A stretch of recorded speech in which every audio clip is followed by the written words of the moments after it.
Bonsoir, bienvenue sur LCI. Si vous nous rejoignez, c'est l'heure du tour de l'info. Le temps d'analyser l'actualité du week-end qui est chargé, un peu comme chassé-croisé sur la route de vacances, chargé bien sûr à cause du variant Delta qui bouleverse nos vacances, qui encombre les hôpitaux de nouveau, qui touche surtout les plus jeunes et qui oblige à de nouvelles restrictions.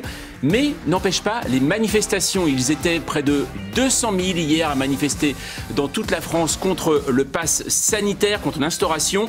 Une mobilisation plutôt rare en plein été.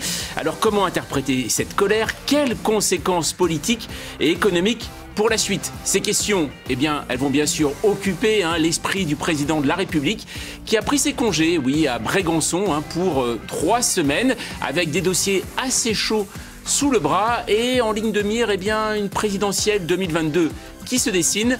Voilà le programme. À tout de suite sur LCI.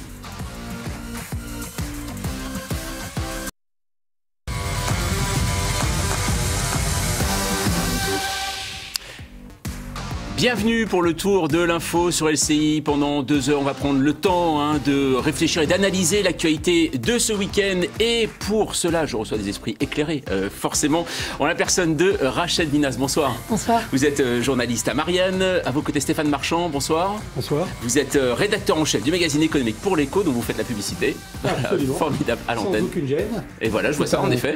N'hésitez pas.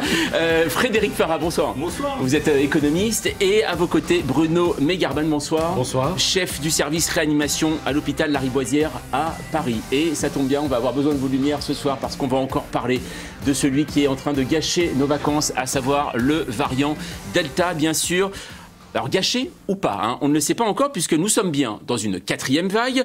Tous les indicateurs sont en hausse, les hôpitaux réactivent leurs cellules de crise, mais quelle sera la hauteur de cette vague? Ce matin, dans Ouest France, voilà ce que déclarait Olivier Véran.